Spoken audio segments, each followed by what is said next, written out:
Apa sih culture shock itu? Culture shock menjadi hal yang biasa ditemui oleh mereka yang tinggal dalam waktu yang cukup lama di tempat baru. Mahasiswa misalnya. Hal ini lumrah terjadi ketika seseorang baru pertama kali menginjakan kaki di tempat baru yang asing. Tanpa sadar dan kebiasaan yang melekat pada diri sendiri berasal dari negara sendiri.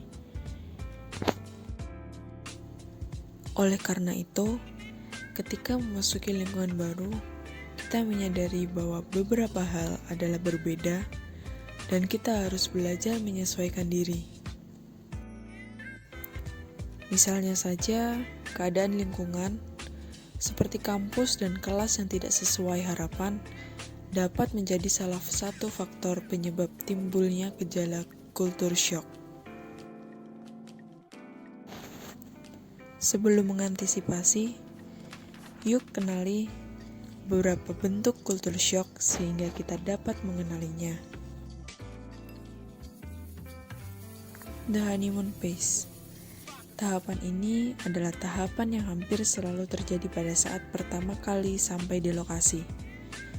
Awalnya kita akan merasa bahagia setibanya di negara yang baru, apalagi yang belum pernah dikunjungi sebelumnya. The crisis or negotiation phase. Fase ini adalah fase di mana kita akan mulai merasa tidak nyaman dengan lingkungan sekitar. Pelan-pelan kita mulai merasa kangen dan tidak cocok. Misalnya makanannya, logat yang susah dimengerti, ataupun bahasa yang membuat kita merasa terasing dan kesepian. The adjustment phase. Di sini kita sudah mulai bisa berinteraksi dengan baik dengan lingkungan di negara baru. Fase ini biasanya dimulai setelah 5-6 bulan. Semua akan mulai terasa lebih normal karena mulai bisa menyesuaikan diri dengan budaya lokal. Bicultural phase. Pada tahapan ini, kita telah merasa sangat nyaman dengan kehidupan. Hal ini sangat bagus karena berarti kita telah mampu beradaptasi dengan lingkungan yang benar-benar baru. Kita berhasil melewati suatu seleksi alam kecil. Lalu, bagaimana cara mengantisipasi culture shock? Karena mau tidak mau, sadar atau tidak sadar, kita pasti melewati fase ini. Walaupun bentuk dan responnya akan berbeda tiap individu.